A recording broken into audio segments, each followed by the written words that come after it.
distinguish now is this notation. I'm going to use it to denote equilibrium averages. So this means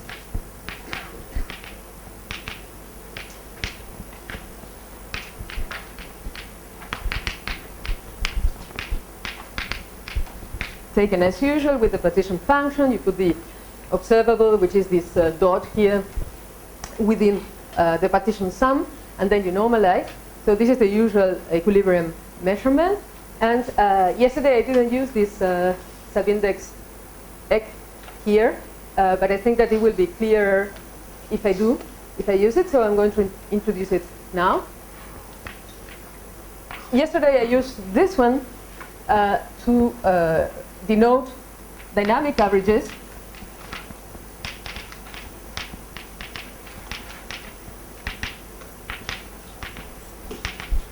taken over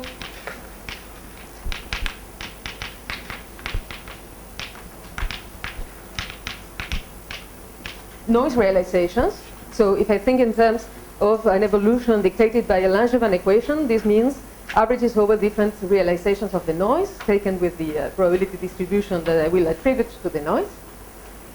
And I didn't introduce yesterday, but I want to introduce it now a little bit because with Anatoly's talk I thought I should have done it. An average over initial conditions.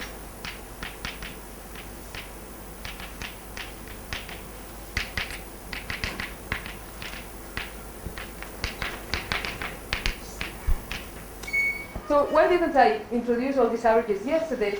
Because in the back of my mind, in the back of all ours mind, we always have the idea that typical initial conditions will give you the same kind of evolution than the one that you get when you do averages over different initial conditions or over different runs of the noise. So in our field, at least when one thinks about these coarsening problems, it's not absolutely necessary to take these averages. Because if you take a sufficiently large sample and you let it evolve from a typical initial condition with a typical realization of the noise, then you will get the same for all of these. So this is why I didn't think about distinguishing this yesterday. But okay, to make things more proper and more precise, it is necessary to introduce these notations. So this is why I'm doing it now. So let's say that I'm going to call psi the noise, but this will come a little bit later today in the talk. So are you saying that you'll have ergodicity and mixing and all the kinds of things? I don't really have ergodicity in the equilibrium sense, because my dynamics is taking place out of equilibrium, and it has nothing to do with ergodicity in the way that one studies it in graduate courses. Still, I have some, between inverted commas, some kind of dynamic ergodicity in the sense that, if you don't take a very peculiar initial condition, very special one, like the one with all the molecules in the corner of the room, let's say, then everything will behave in the same way. So think about a random walk, the Brownian motion that we all heard sometime.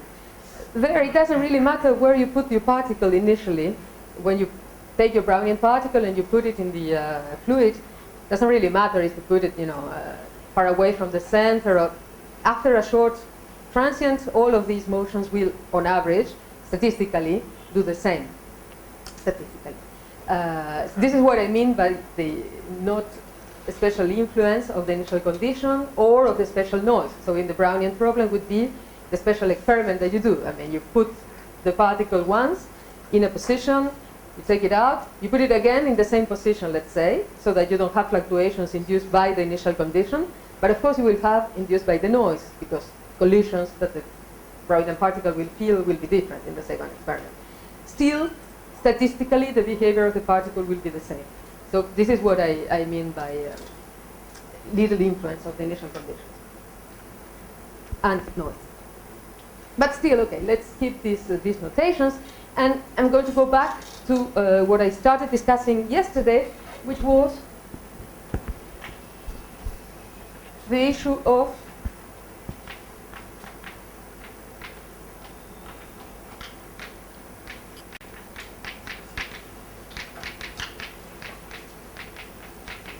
separation of timescales and scaling. Better said, dynamic scaling. Okay, so yesterday I started discussing the problem in which you have a control parameter, let me call it T over J. You start from a very high temperature initial condition, so in the disordered phase, and you quench the system to the critical point. I started discussing the scaling that one finds and the separation of timescales that one finds when one quenches to the critical point, and I was thinking about a second order phase transition.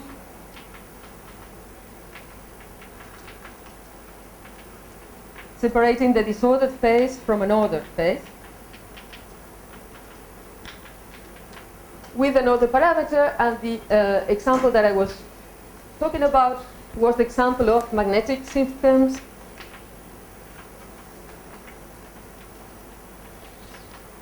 For example, the Ising moment, say in 2 or 3 dimensions. So, just recalling what I said, I talked about the equilibrium correlation function in space, and this I defined in the usual way.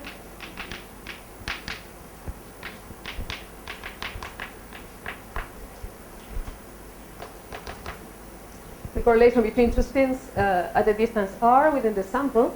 And I said that at the critical point in equilibrium, so here let me write X to stress the fact that I'm thinking about equilibrium here. This correlation function behaves as a power law that looks like this. Next, I extended this definition to a time-dependent quantity.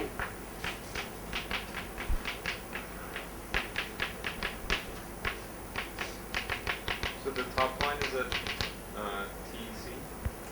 Or Yeah, here I'm talking about critical quenches to at a critical point, so T equals to TC here. And here I'm thinking about the quench, where I will start from a disordered initial condition and I quench at TC.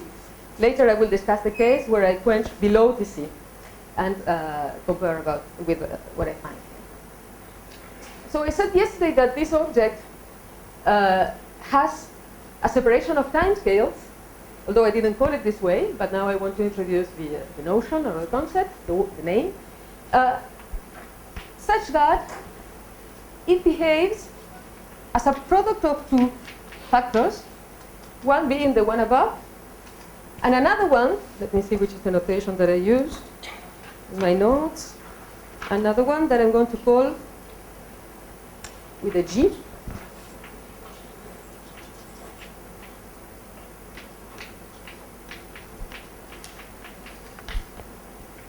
So what I have here is a scaling function that I'm calling ST for space-time, because it's a correlation that depends on distances in space and time. Time is measured after the quench, so if I add here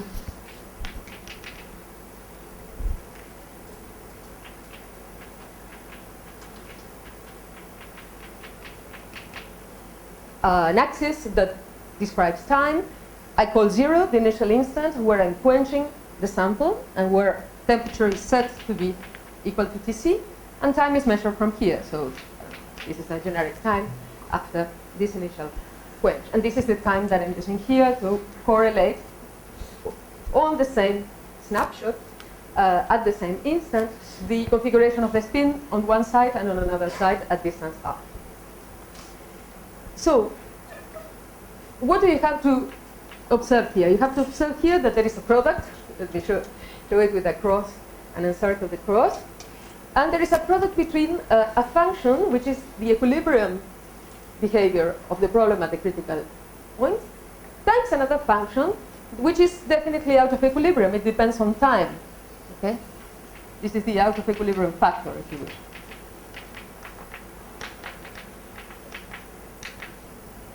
Why do I call it out of equilibrium? Well, because in equilibrium, equal time correlation functions should approach a constant. And this doesn't, because there is time still here. I said that this form is observed experimentally, has been observed first experimentally and numerically. It was next obtained with RG methods, extended to time-dependent objects. I'm not going to discuss them in much detail. What you can do in both cases is extract the functional form of this length, this growing length,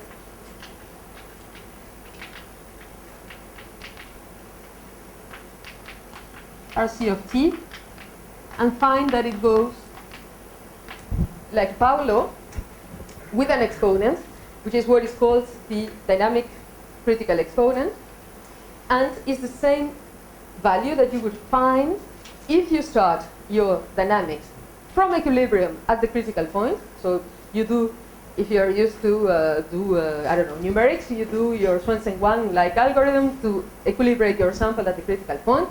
You have a configuration which is typical of equilibrium at the critical point, and you let it evolve in time. Then you can compute this kind of correlation functions as well and see how they behave. And you will find that they behave with an exponent, and it's like that. Yes? Is there some assumption about the dynamics such that you only get one growing length scale? Say it again. Is there some About the dynamics so that you only get one growing length scale? No, it's what it happens. If you wish, it could be taken as a surprise. But in all the problems that we know, you can scale these things with one length. It's not completely true what I'm saying. If you have other parameters which are vectorial order parameters, and you have interactions which are, you know, kind of special, that may couple differently, different directions of vectors, then you may have two lengths, say one associated to ordering in a plane, let's say, and one on the another direction. So you can hook up models for which you can have more than one. But okay, you understand why this is so, because you have different orderings in different directions. So,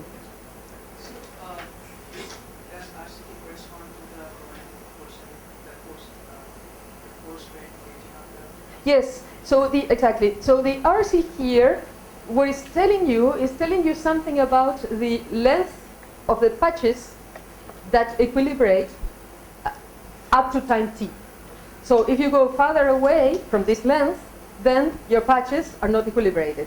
So roughly speaking, it's not completely correct what I'm saying, but roughly speaking, what you can think about, imagine that you have a kind of a checkerboard configuration.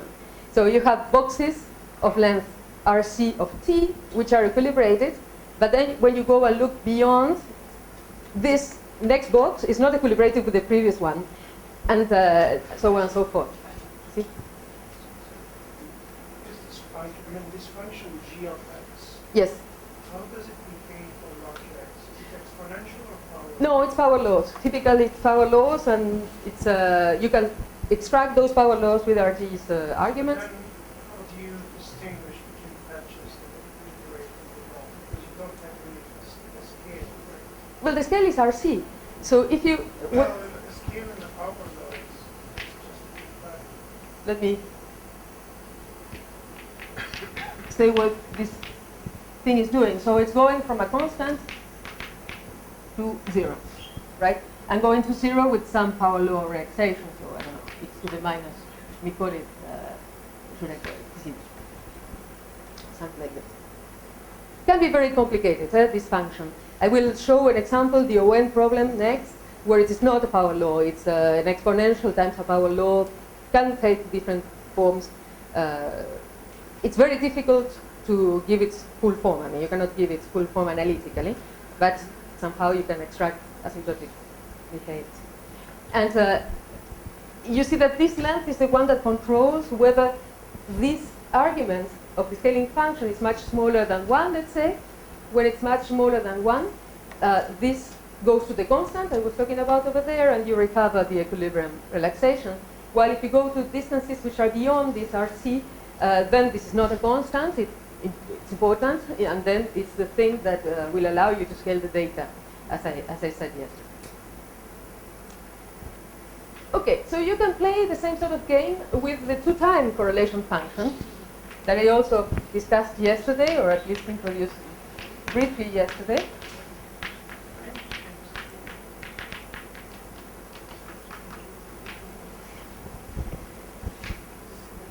So you see here I'm only using the symbol that represents the average over the noise. I could have not included it if the sample is sufficiently big, as I said. I could have also included the average over the initial condition. That we all give me the same. This kind of self-averageness in this sense, in this problem, dynamic self-average. So this quantity also separates into two factors. And I'm going to call this one G2 time RC of T or RC of T Quenching. This stands for 2 times. RC is the same as the one that it's over here. And this also has a power law decay, and this has a behavior that goes from this constant also to 0. And these two zeros when it goes from infinity as positive. Yes? So, probably if you have like dealing with Hamiltonian systems where this form might also work, but there this function actually is bound to be exponential because of causality. Because if R is bigger than some expanding radius, then sort of part of the systems can correlate. Yeah, but I mean, there is this causality argument. I can also use it here. You know, I mean, because what the spins do in one end of their sample and what they do on the other end of the sample, they haven't communicated. Yeah, but that's why beyond this right, R of T. Right, but that means that it should be. I know if they are correlated in the beginning, then what's the initial? They are not, because my initial condition is disordered. It's fully disordered. Oh, so this is equilibrium for initial condition. This is true equilibrium, the prefactor here. But whatever is beyond this line, if you wish, this is for the quench. So here it's half the quench. Talking about limit when little r is much bigger than capital R. When little r is much bigger than RC of right. Then time, actually you should see initial. Then you see what's the initial configuration. Then you have information about your initial configuration, but not about the dynamics. See what I mean? If imagine that this is your sample. Okay? So take 2 ends of the sample.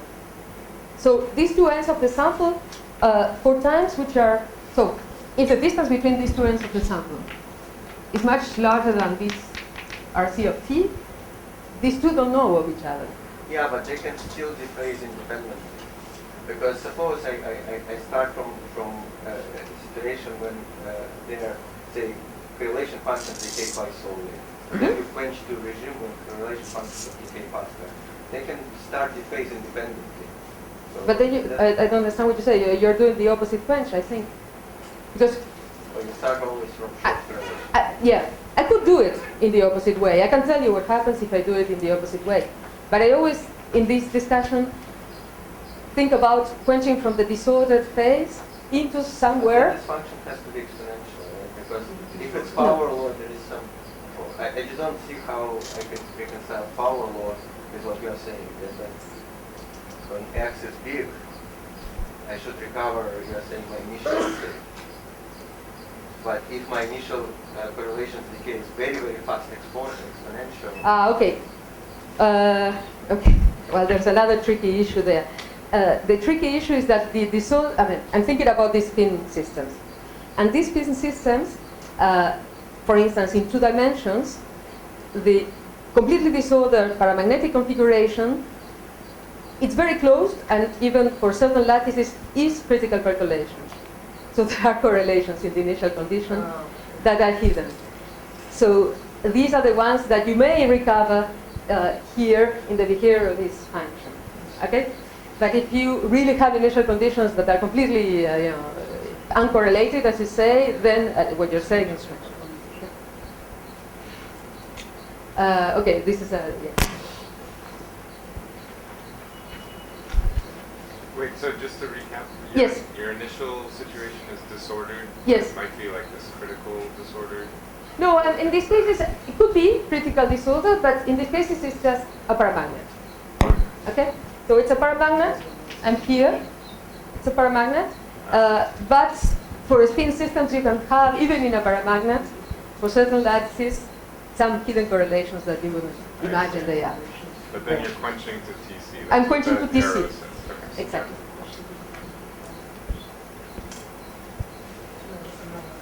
Okay, so this is the recap of what happens when I quench at TC. There is a separation of timescales which appears as a product.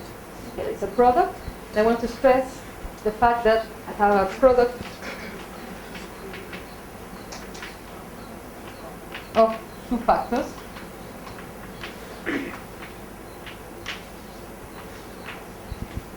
One that tells me about equilibrium behavior, and another one that tells me about out of equilibrium behavior.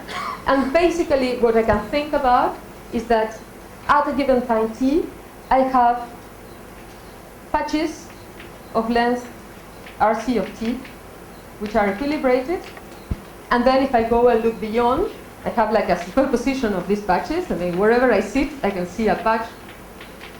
Of course, these patches are fractal. This is just a sketch. Don't take it very seriously, but maybe it's good to think about this problem as having all these patchwork of regions which are equilibrated, and if you go and look beyond, they are not at longer distances, and this is why you see the other factor appearing that takes into account these other behavior.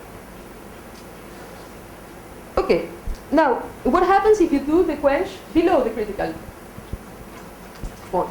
So you do like this, you come here and you go to a temperature which is below TC and do the evolution there. So there you also have a separation of timescales, but it's additive.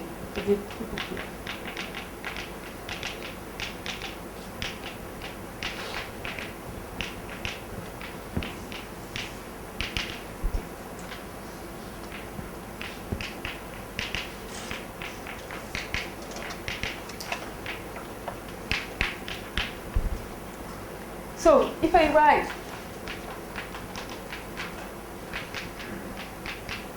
this quantity, I will find, let me use this notation.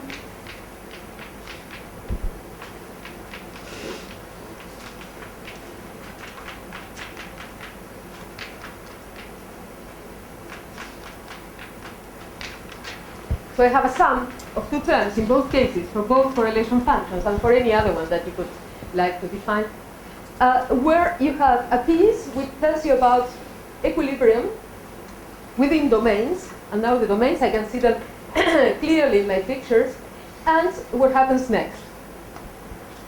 And again, I can, for these pieces, it's just the values that you know from equilibrium at temperature, which is far, typically, from the critical point, so they're not very interesting. Typically, they are exponential relaxations and nothing very, very interesting.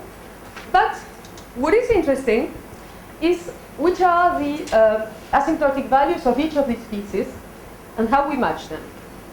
So let me discuss first the second case. So the second case, what am I going to do? I'm going to say that this quantity here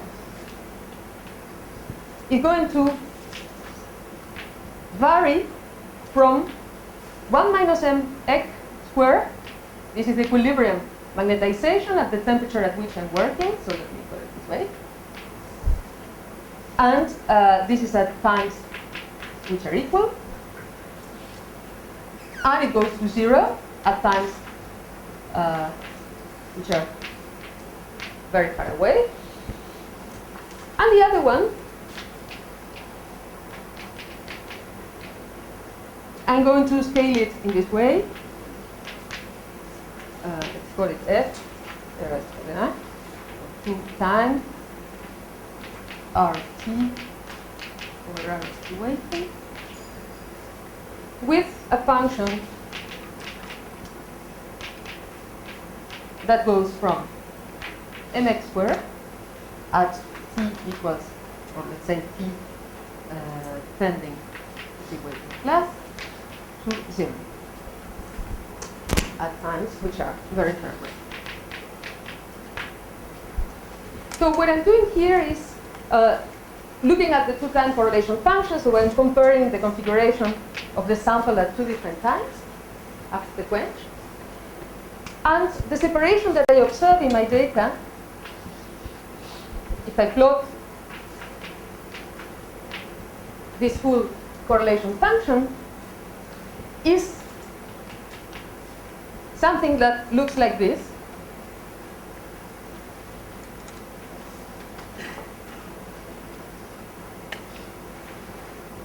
So I'm plotting curves for different values of the weighting. I see non-stationary relaxation below the plateau.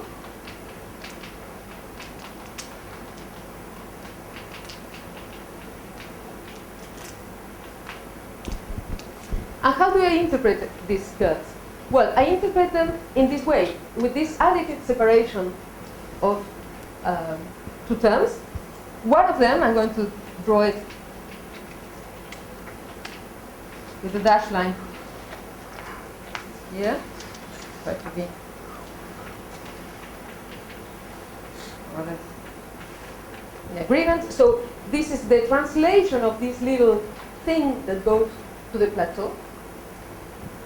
Plus, so this is what I call Cx of t minus tw here. And then I have another piece which is equal to this. And this is the other contribution, which is what I call Ch of t comma tw. Okay, so the observation that I have is that the full correlation function behaves like this. It approaches a plateau, and then it decays from the plateau. The way in which it approaches the plateau doesn't depend on t weighting, because all these curves fall on top of each other here. So the relaxation is stationary, in the sense that the times enter through the difference between the two of them only, and not depend on each of them separately. But then when the relaxation goes below the plateau, I see the waiting time dependence. I see the dependence on the 2 times separately. And it's convenient to normalize these 2 contributions in such a way that one goes from 1 minus mx to 0, and the other one starts from mx. Here, I should have, sorry. Let me say this. So this is the, and the other one starts from mx and then goes to 0 in such a way that the sum of these 2 gives you the bow line. Yeah. This looks pretty much like the figures of Exactly. Yes. So I'll come to these figures in a second. So here we understand perfectly well what's going on. Let me show you some pictures to discuss this with the pictures, and maybe it will be. Remember these pictures that I showed you yesterday? So this is the disordered initial condition. This is intermediate time. This is later time after the quench. So you see here in these pictures that you have these domains, right? In this special picture, for instance, if you look at this domain, you will see that there is a fluctuation here. In this one, there are some fluctuations over there. There's some spins which are reversed. Here there is one within the patches which are ordered in either red or white configuration. So these fluctuations are thermal fluctuations within the other structures that you would have equally well in a fully ordered configuration of equilibrium. So remember that I showed you some equilibrium configurations where the sample was at a temperature which is smaller than Tc, ordered, and there were some reverse spins due to thermal fluctuations. So here you also have the thermal fluctuations. They're not very visible in this picture, but they are over there. And if you forget about the fact that your sample is a mixture of the 2 up and down configurations ordered in these domains, if you forget the existence of the domain walls, for what is within the red configurations and the white configurations, you have the same thing as what you have here. So these fluctuations that are due to temperature are very fast, as I already said yesterday. So if you compare equilibrium configurations at different times, you will see some decorrelation due to these fluctuations. And this decorrelation can go from 1 at exactly equal times, when you just correlate your sample with yourself, to some value which is mx squared. It cannot go farther away than mx squared. Because in my Ginzburg-Landau picture of yesterday, if I'm in equilibrium, the sample is here. If I think about this point as a particle in a potential, this particle is coupled to a bath, so it's doing some kind of random motion. The farther away it can go is the size of this well. And the size of this well has to do with the fluctuations, due to these thermal fluctuations. I mean, the thermal fluctuations allow the particle to visit the well, move around, not stay in the minimum because it can move. And if you think in terms, if you associate the size of this well to how far away this particle can go, and so on and so forth, what you will find is that here it cannot go beyond mx squared. In other terms, still, if you remember statistical physics in equilibrium, and you have a correlation function like this that you want to compute, what this can do, well, at very long distances, or equivalently in these terms, at very long times, so I'm looking at equal point correlation functions different times. Okay, write it here. What this thing will do is that they will decouple. If I'm in equilibrium, these two factors are equal to mx, and the two factors give me mx squared. So this justifies the fact that this correlation at the beginning, where I only see the fluctuations within the domains due to temperature, decorrelates from 1 to mx squared. Next, what happens? What happens is that there are walls, there are interfaces, and these interfaces are not fixed, because as I said, there is elastic energy or surface tension or interface energy that the system wants to get rid of, and the way in which it gets rid of is by growing domains. And by growing the domains, the walls move. This situation is not static. It's not only thermal fluctuations within the domains that you have, you also have the motion of the walls, and the motion of the walls is the thing that gives you this decorrelation, because this configuration looks very different from this one. If I do the correlation between this one and that one, certainly I will get a value which is lower than mx squared, because the walls moved. And this is the reason why this thing goes below mx squared to 0 eventually at very, very long time distance. Now, the way in which the walls move, one can associate in different ways. I'm not going to do it, but we can argue how the velocity of these walls depends on time. And what you can see is that the velocity of the walls depends on time in a way that decreases when time increases, so they become slower, these walls. And this is, in the end, the reason why these curves decay in a slower manner when the waiting times are longer. So I didn't say how these times are ordered.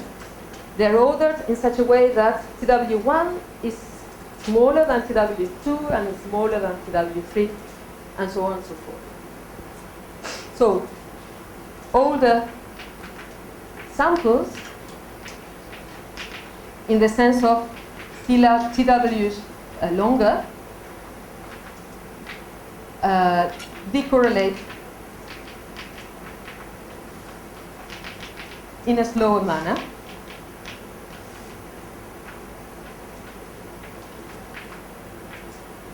And why do I say so? Well, just to stress it a bit more, I say it because if I want to see at what time difference the sample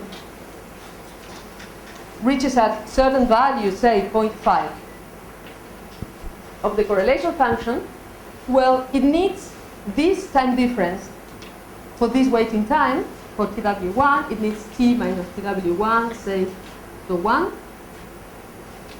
But it needs a longer time for this waiting time. It needs this from here to there, time delay, and so on and so forth. So that the correlation is slower when the waiting times increase. And this is exactly the same aging phenomenon that Jorge must have talked about last week. Only that here we understand perfectly well what the sample is doing. We have a microscopic understanding of, what the sample is trying to do. It's trying to order ferromagnetically, but as I said, it orders ferromagnetically in the two equivalent configurations in different places. Naturally, there are these walls there, and these walls tend to disappear in time, but they tend to disappear ever more slowly as time goes on. So all this mechanism will go on forever if your sample is infinite in size. Why? Because again, the size of these domains is characterized or is quantified by this R of t. There is also an R of t below the critical point that here I can see even more visually than before. It is the typical size, linear size of these domains.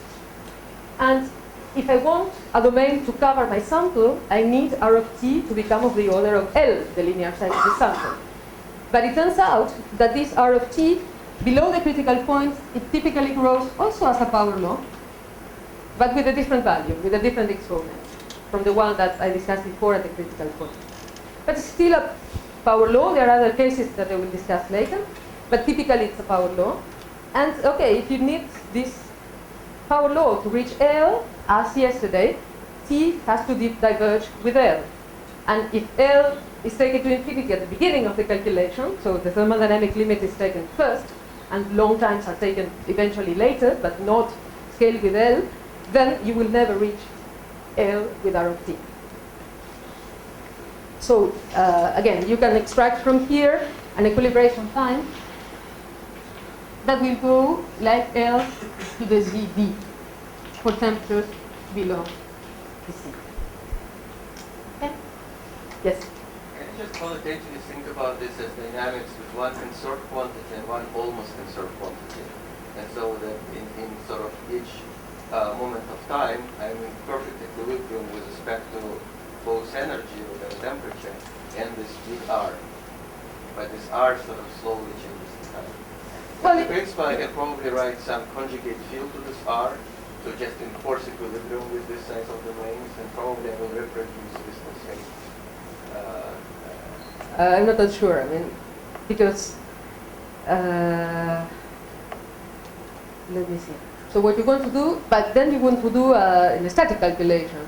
Yeah, static calculation, but I somehow impose some staggered field or whatever, staggered random field, which gives me an equilibrium value of this capital R. But what is the equilibrium value with capital R? Well, I just enforce in a sense, staggered field with that. And then I will do equilibrium calculation.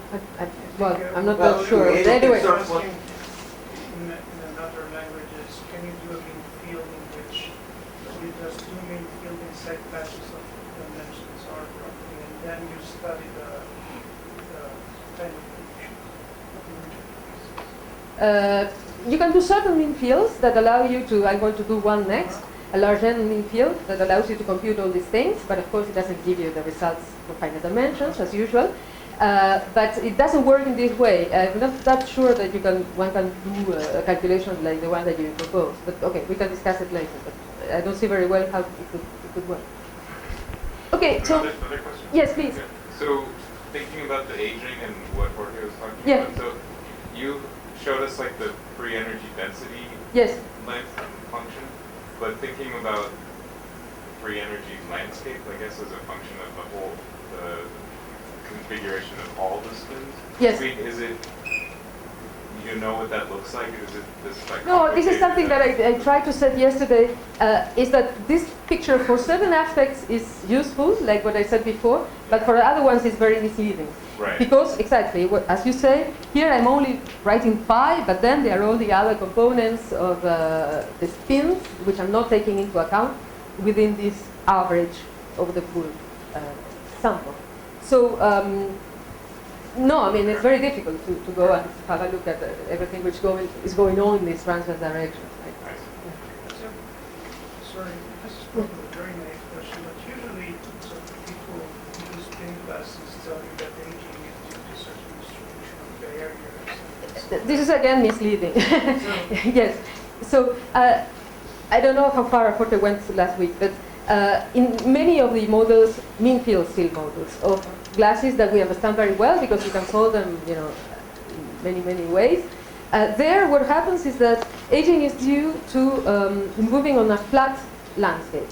So it would be, in this picture, something like imagining that this maximum here reproduces in the transverse direction in a parallel way. So imagine that you have the same thing reproduced in this transverse direction to the blackboard. So you have like the two wells that are like this, like two channels, and then you have a barrier in between. But then you can move pretty easily along this maximum that has n-1 directions in which it's flat. So it's a bit like this, the question that you asked, the answer in this problem is a little bit like this, but what I cannot quantify here is exactly all the small barriers, the ones which are subleading and then the number of spins in the sample. So basically, as here and in these glassy models, the aging dynamics is not due to jumping over barriers, which would be the image that you would get from doing something like this in this problem, which has nothing to do with the dynamics I'm showing here, but it's more like moving along this flat line over there. So it's a bit like a random walk along this line, which is actually not only a line, it's an n-1 dimensional space, so it's huge. So your random walk has a lot of space to move around. And glasses is like this. You have something that we call the threshold, which is like a flat region in free energy landscape, which is not exactly flat. It has some structure, but it's mostly flat. And and then you can understand this aging dynamics in glassy systems, thinking in those terms. But it's certainly not jumping over high barriers. Yes. So the justification that you gave for that function decaying to 1 minus m equivalent square, it seems that we use that the two spins are very far away from each other. That's why I can separate it out into SI equation.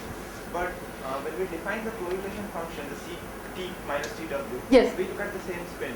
Yeah, so what I'm doing here is I'm doing a double limit. So I have two times. Your question is good because it allows me to make precise what I didn't make sufficiently precise in the blackboard.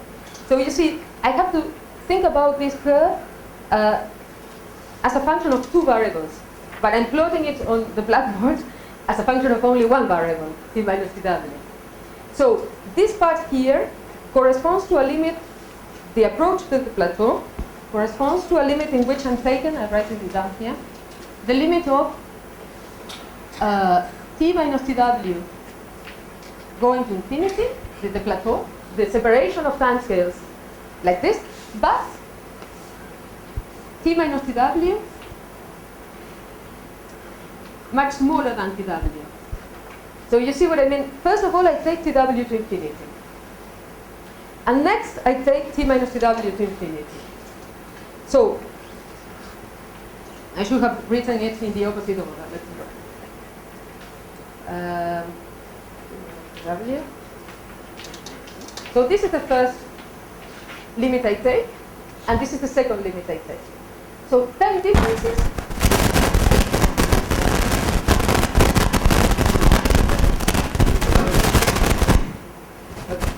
Time differences are much smaller than the waiting time in my procedure.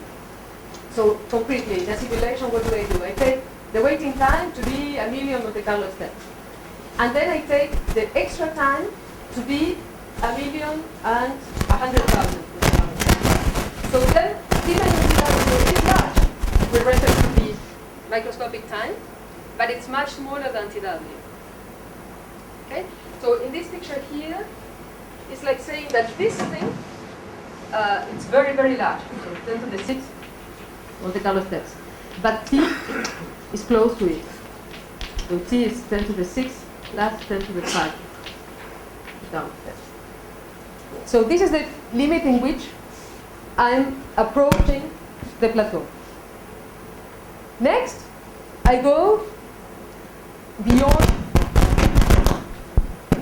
this limit, and if I still let T grow, say when I go to twice 10 to the 6 Monte Carlo steps for T, then I'm in this region over there.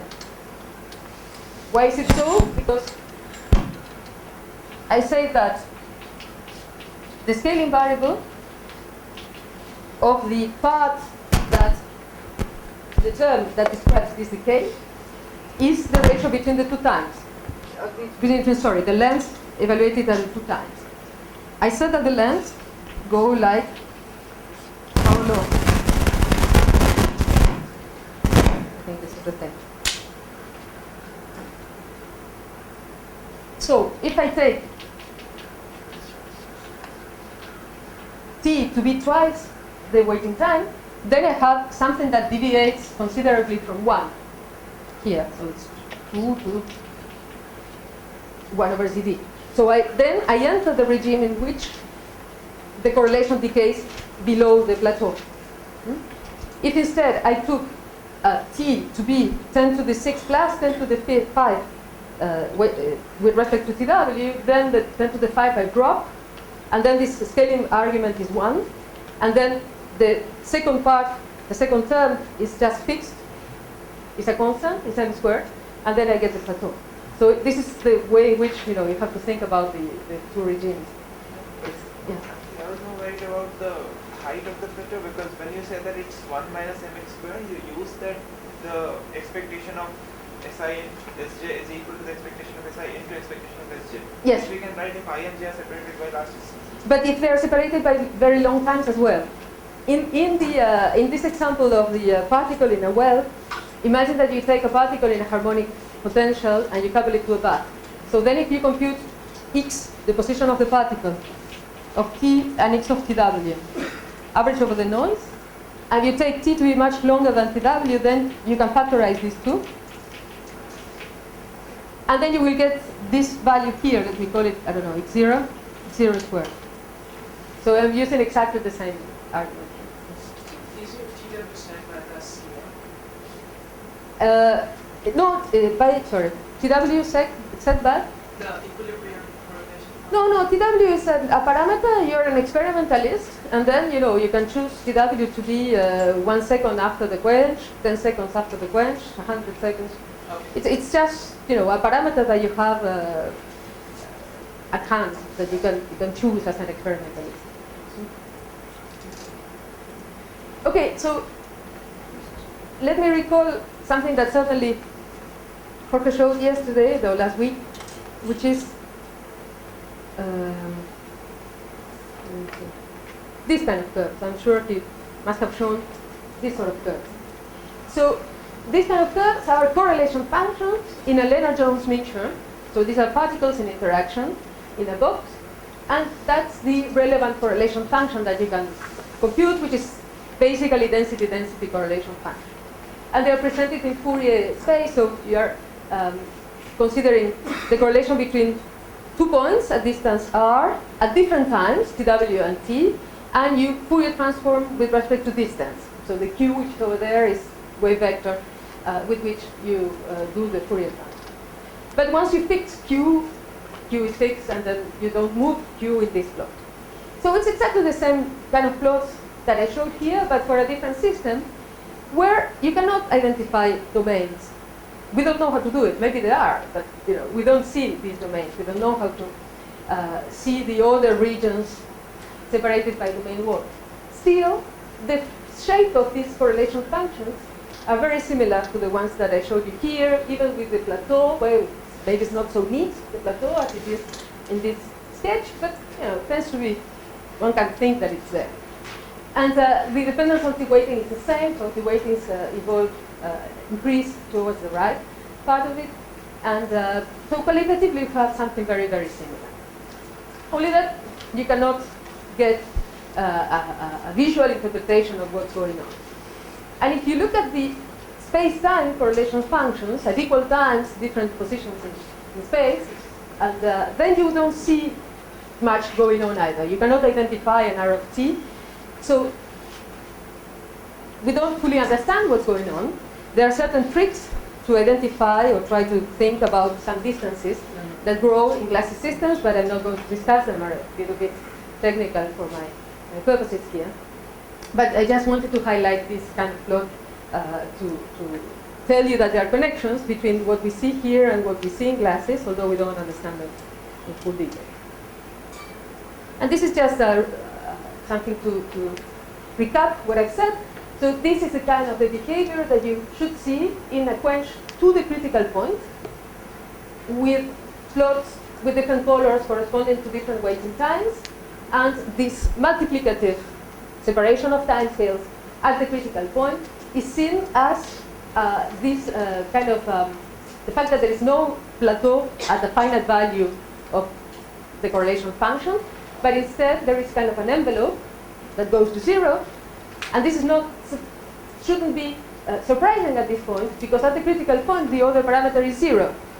So there cannot be a plateau at the finite value of the correlation function with these arguments that I was using. So the equilibrium part of the relaxation at the critical point should go to 0. It cannot go to a finite value. So the fact that it goes to 0 is represented by the fact that there is this envelope that I'm here showing with a dotted line that goes to 0, which is the relaxation of the equilibrium part. And then there is the waiting time dependence here that in this sense it's relatively similar qualitatively to the one that we have over there, although the scaling functions are different and the growth length is different as well. But grosso modo, what's going on with the color lines below the envelope or below the plateau is roughly the same. So the same thing can be done for space-time correlation functions, but it doesn't add much, so I'm not going to show them here. Okay, so this is what I wanted to tell you from a kind of phenomenological point of view. I haven't proven anything of what I said. I just showed you pictures and functions on the blackboard. So what I want to do next is to do a calculation and argue that at least in mean field models, in one mean field model, there are other ones that one can treat as well, but in some cases one can hook up a model that one can solve until the end and find that this phenomenology is realized. And this is the ON model. We then go into infinity. So let me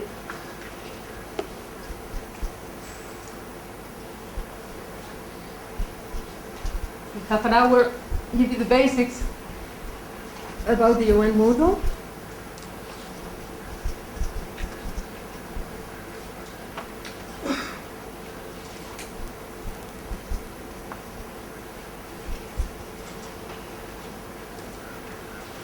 Before you start the ON, yes. I was wondering if you can think about like a hydrodynamic limit of this kind of space. Yes, it's a little bit what I'm going to do next. It's Okay. kind of, it's not a hydrodynamic limit, but it's the time-dependent Ginzburg-Landau version of the problem.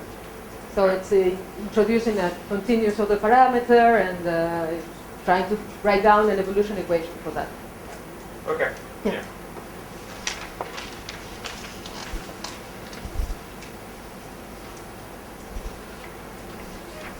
Introducing a time-dependent version of the Ginzburg-Landau approach. So Ginzburg-Landau, as I said yesterday, what do? They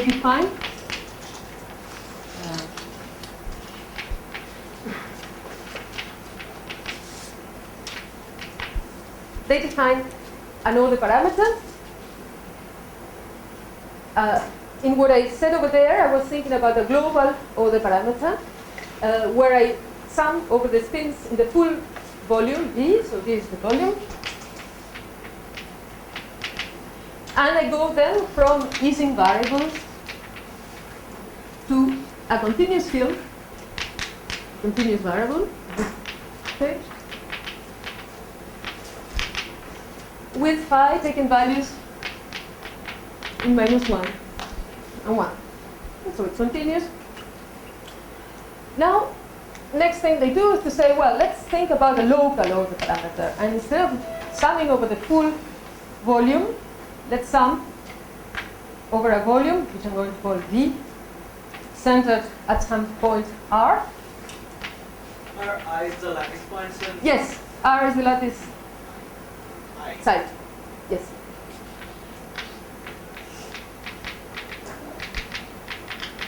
It's a label that tells you which is the site on the lattice. And then you construct in this way a function which is still taking values in -1 and 1. It's still continuous, but it has some local information. So what they do next is to define a free energy functional, which will depend on certain parameters. I will write them down next. I think this is the notation I'm using.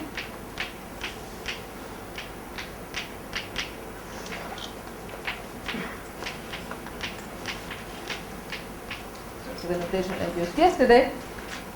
So you have a functional here which has this term that tells you how much it costs to have a wall, as I said. So this is a gradient in space acting on the field. And then you have a kind of potential energy, which is this free energy landscape that I was drawing already yesterday in this form for the situation in which in equilibrium you are below the critical point, you have this double well structure. So you have two minima here, and the functional form I will choose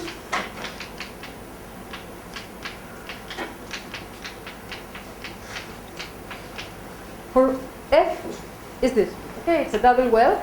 I have two parameters, G and lambda, and these are the two parameters that I'm going to write here, and there's an elastic constant I could have included here, but I can divide it away by redefining the field, so I don't write it. So I'm left with two parameters, G and lambda. Okay, so this is where Ginsburg Lambda will start their analysis, if you wish, of static properties. Next, what we want to do is dynamics, right? So we want to propose some dynamic evolution to the variables, the spins, but this is difficult because they are Ising objects, so it's not easy to work with Ising objects. It's better to do it for the field, because the field is a continuous variable. So, proposal.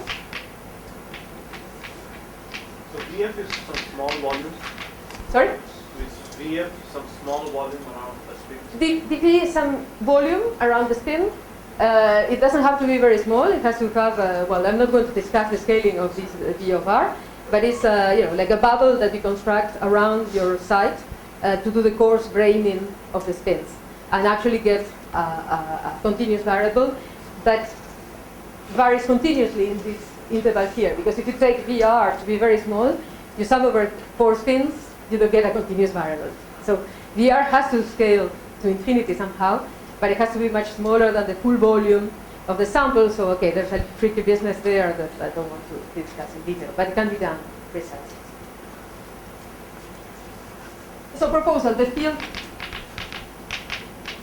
phi of R becomes a phi of R of t, time now, as well. And the evolution is given by a Langevin-like equation.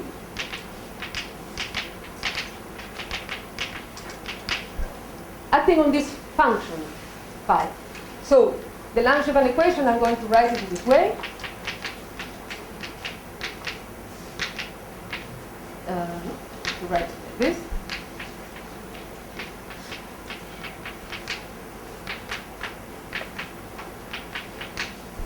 So I dropped the inertia like acceleration. I'm assuming that I'm in an overdamped limit.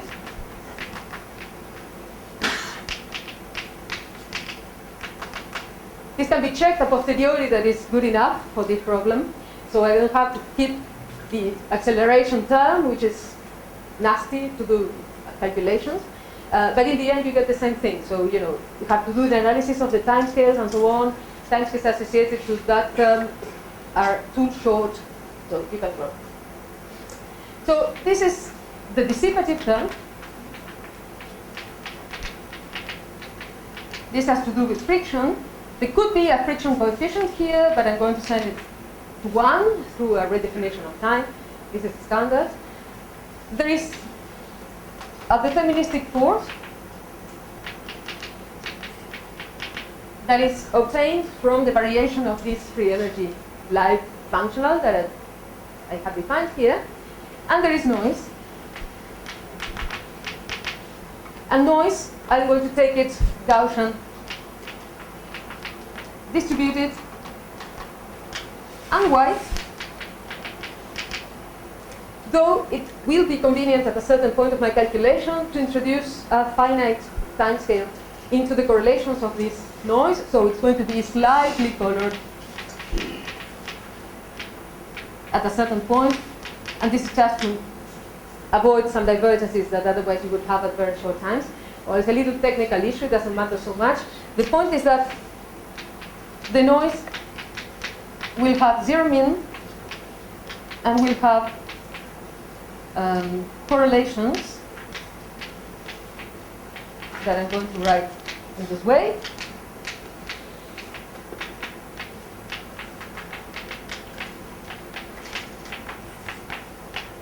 Like this. And it might be useful, actually not in time, it might be useful to regularize this delta. It will be useful to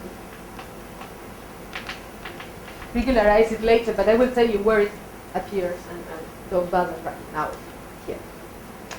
So, sorry, this is slightly forward. What I mean is that this one will have a short distance cutoff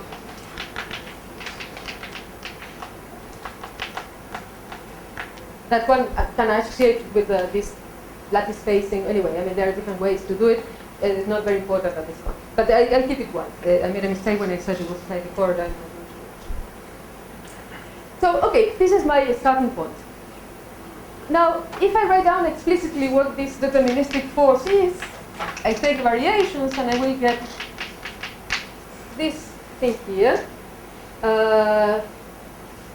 So I will get plus 5 t minus lambda t plus t. Okay, so the variation of this elastic term will give you the first term here. This is coming from f, and the other one as well, the second one.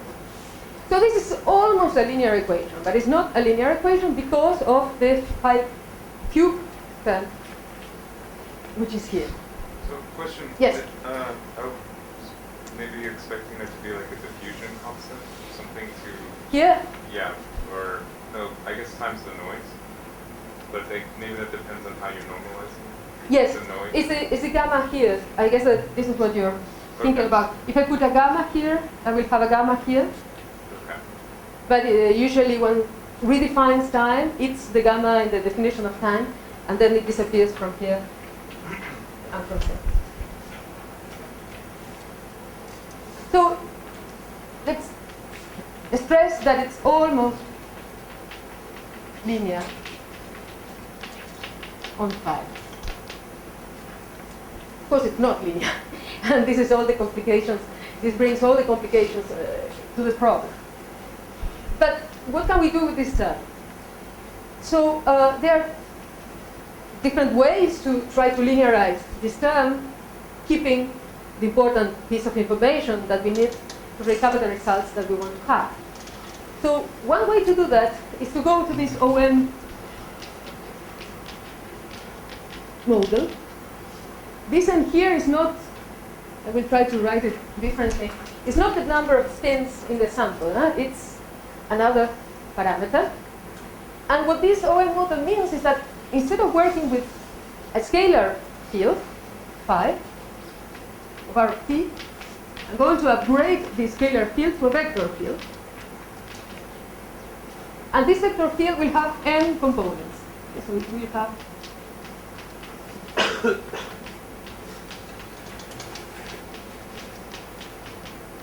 n components. So in a sense, I have two dimensions playing in this problem. I have the dimensions of real space,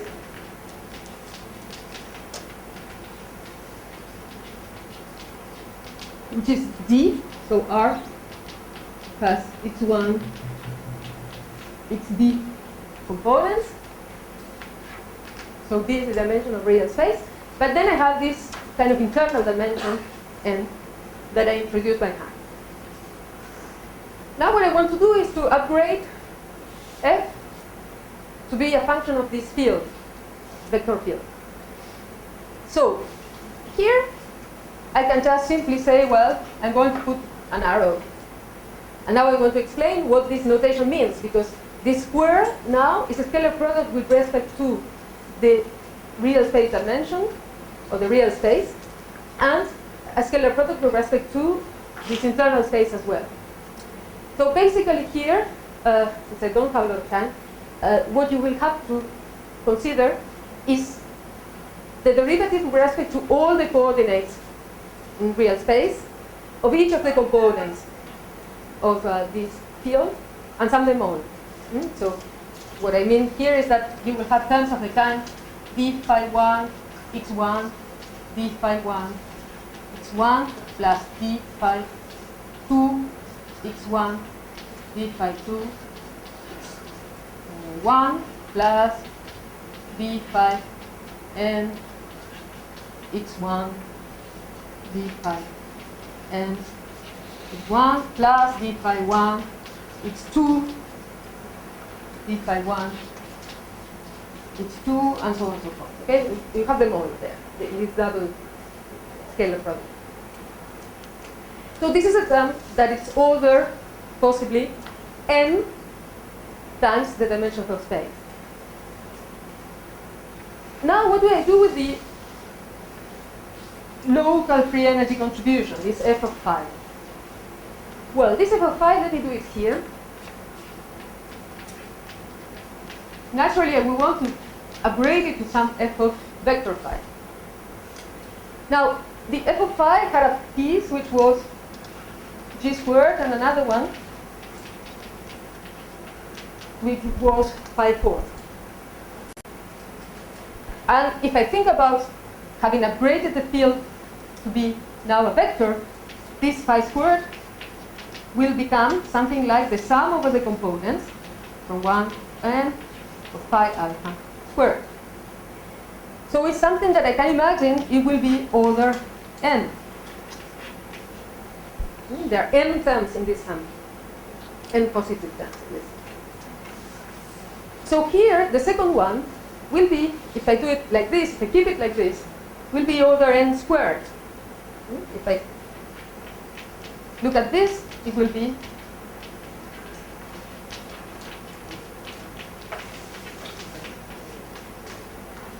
so if at some point of my calculation I would like to take a large n limit, this term written like this is much larger than the other one.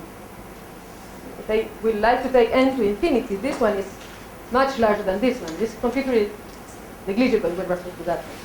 And I don't want that, because I want to keep the structure of this kind of double well with height here, which is basically controlled by the phi squared term. So if the phi squared becomes negligible, I won't have this bound. So to cure this problem, and this is quite standard, what one does is to scale this term with n. Okay, to add a 1 over n here in such a way that you will recover the good scaling for both.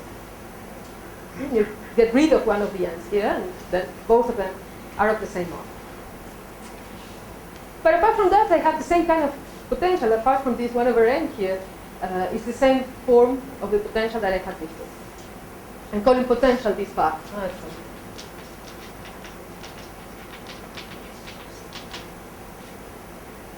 So now I have a problem that is well defined, it seems, and I may want to study its statics and its dynamics.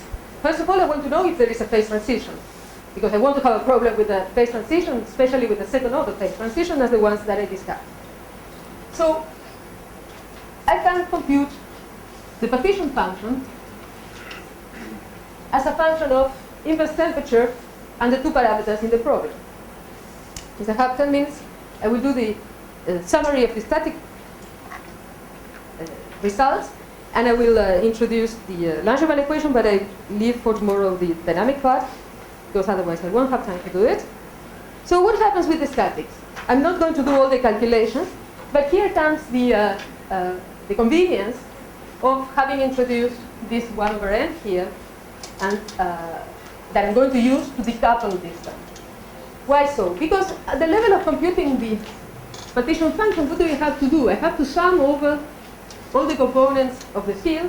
I'm using this symbol to say that this is the partition sum, or this is the sum. And then I have to do the exponential of minus beta, this big F of phi. So f of phi is almost a square. It's almost quadratic, apart from this one, as the Langevin equation was almost linear apart from that one. So what I'm going to do now is a decoupling of the 5/4 and the 5/4 or 4 term. So this goes like this. I have an n here. So this term is the same as lambda over 4 phi squared times phi squared over n. Now phi squared over n, if I add an n here,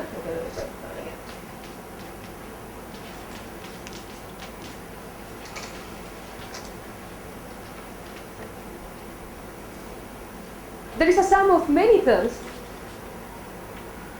if n is going to be taken to be big, normalized by 1 over n. So this quantity, I can imagine that it's not going to fluctuate much if n goes to infinity. If n goes to infinity at a certain point, I can imagine that this quantity will not fluctuate much. Let's put it between inverted commas like this. So the idea is to say that instead of working with this fluctuating quantity in the partition sum, I'm going to replace it by its average.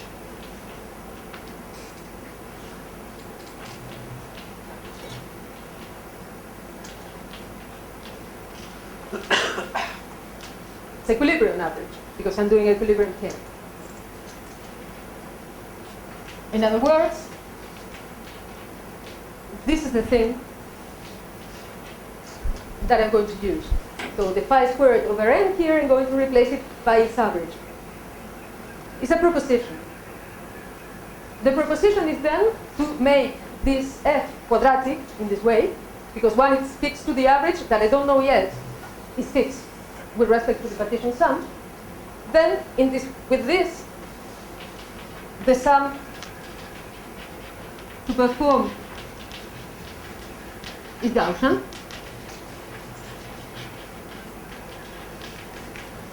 I know how to do Gaussian integrals.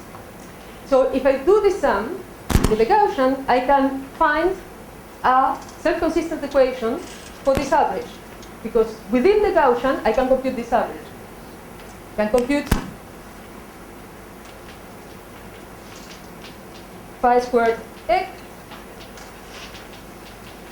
within the Gaussian sum, and find a self-consistent equation for this phi squared. Okay. So if you do that, I'm not going to detail this, it's just Gaussian integrals. What you will find is an equation that looks like this, and I will define this in a second.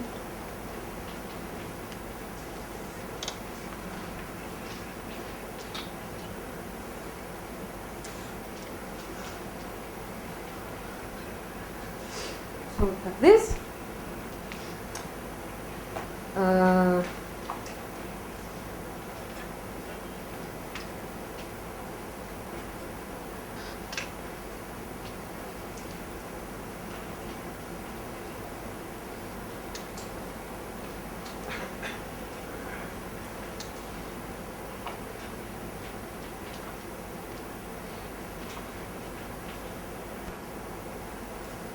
So if you do these calculations until the end, what you will find is, just look at this equation. You will find an equation,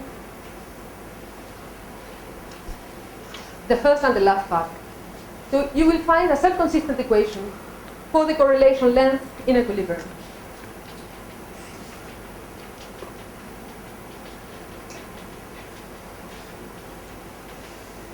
Okay? Where the volume of the sample appears, this is a sum over wave vectors. This is temperature at which you are working, and this is the lambda and g are the two parameters in the problem. Do you get the same equation if you do usual large n limit? This is doing the large n limit. This is, you get, when you do this large, you use the large n limit, the only place where you use it is to say, in the large n limit, this factorization I can do. This kind of replacement of the fluctuating value by the non-fluctuating value, by the average value. There that you use the assumption of large n. I mean, say you do Feynman diagrams and keep only the planar diagrams.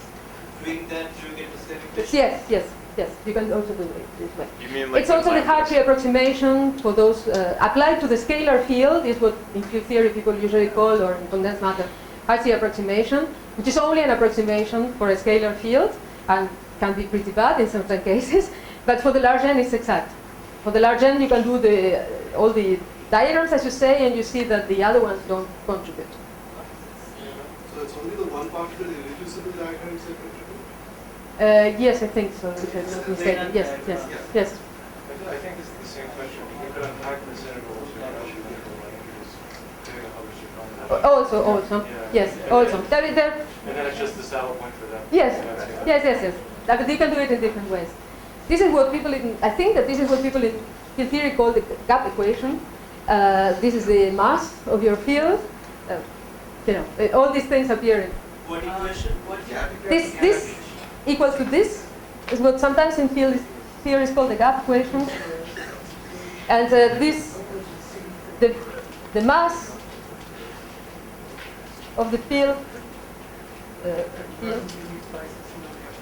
is psi x minus 2, right? So, Yeah.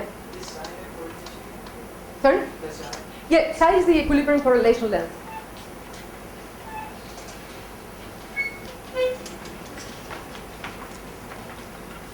So this psi is different from the white noise. Sorry, say it again. You use psi for the white noise as well. Yes, this is why, exactly. This is why I'm using an ek under the psi, not to confuse. Yes, I realized after I wrote my notes that I was using the same thing for the noise of the What's cache. the problem with that denominator there? Here, Psi is the correlation length. exactly. Yes. So this sum, is psi to the minus 2. psi to the minus You 2. need the mass. Yes. Sorry for that. Yes. So, but there is also a problem with the sum. Yeah. So we get the psi, so these kind of equation can be in a two-part correlation function. But you are just in one correlation. I'm not sure I understand your question. I So mean, like usually if you take phi r prime, yes. you get this, I mean, you compute this and you get the correlation. Yes, that you can do that as well. But at this level, the only thing you need to know is how this psi x behaves as a function of temperature. And what you will see, I only want to pinpoint for the moment the existence of a transition in this problem. And I just want to say to what this transition corresponds. I mean, how can I interpret the transition? With this formalism, you can compute two-point correlation functions as well. Once you have Gaussianized your exponential, then you can compute everything. Okay, I'm talking. Okay. So the physical How should origins I? of this seed, Neologism. the physical origins of this seed, does this lie in the androstatics mechanism? Where it essentially gets a mass from the whole stone moves. No, but I don't have Gaussian modes here. No, no, no. This is much it's simpler than that. Just so, I mean, what I want to say is that this sum is tricky. Why is it tricky? Because if psi is finite, there's no problem, no? There is no divergence here, and everything is fine. You can do the sum over the k modes, go ahead, take the infinite volume limit, everything is fine, and there's no problem in that sense. And this happens above a critical temperature. So above a critical temperature, you will find a solution to these equations such that psi x is finite. And this is the disordered usual phase, no problem with that. But it turns out that there is a temperature at which you no longer find a solution with psi x finite. Psi x will diverge. When psi x diverges, this regulator, this mass, disappears. And then you have 1 over k squared here. So you have to be careful with the sum, because it will diverge for small values of k. So if you treat the k0 mode separately in this sum, so you separate it from the sum, and you put it, as an only term, and then you sum over k is larger than 0, something that you can do because I'm implicitly working at finite volume here, so I have a gap between the k's, the 0 and the other ones. So then you can treat the sum carefully. I'm not going to do it. It's just standard things. You can find it in Baxter's book, for instance, or in different papers. The fact is that the behavior of the xi changes at this critical temperature, and psi becomes something that I've written down somewhere. Here it is. At the critical point, psi x is a function of temperature difference from temperature distance from the critical point, as usual, but it's also a function of volume. So exactly at the critical temperature, I don't have anymore the divergence. I have divided it away, if you wish. I only write down here the divergence with the volume. I have a divergence with the volume. And below the critical point, psi x goes like something that also diverges with the volume. So there's a square here, t minus tc over tc. There is a phi 0 squared here that we'll define next, and v. So here the divergence occurs with an exponent that is a function of dimensionality. I could write it down, it doesn't matter. So lambda bar, let's call it, not confused with the other one. It's not this one, it's an exponent. And here it diverges with 1, only that I wrote psi squared over there. So if you look a little bit at how the average of the field, of the phi, behaves, what you will see, any of the components, say you pinpoint one component, and then you see how it behaves, this field. What this field will do is that it will condensate. It's a bit like a Bose-Einstein condensation phenomenon, in the sense that the field will take will have a zero mode, zero wave vector component that is a function of the volume, that diverges with the volume. And the other wave vectors are finite, okay, with respect to the volume. So the field tends to condensate on this zero wave vector, and if you compute the correlation functions of the field at wave vector k, so if you compute c, running out of Blackboard, if you compute cx defined as this,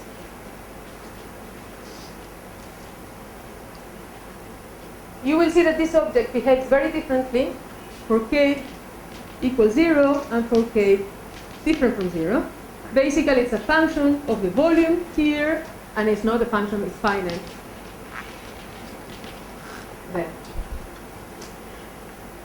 What do I want to stress about this? I want to stress the existence of a critical temperature. I could give you the formula that determines it, but it doesn't matter so much. There is a critical temperature, and there is this zero mode peculiar behavior up here. So this is a recap of the statics of this problem. Now what we want to do is to do the dynamics of it. But since I don't have any more time, I will leave it for the next lecture. The idea is to write down this equation for each component.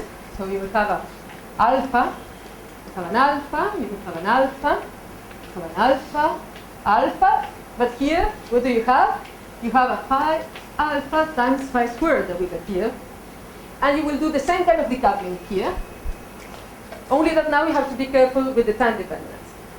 And that we will do next time. But it can be done. The equation can be linearized and can be self-consistently solved in such a way that the value of this that we will replace by a mean will be fixed with a self-consistent equation, kind of this one, but it will be time within it, more complicated.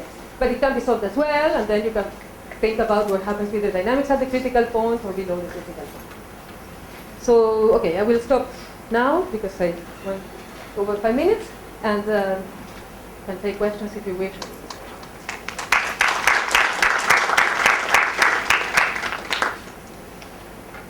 Question?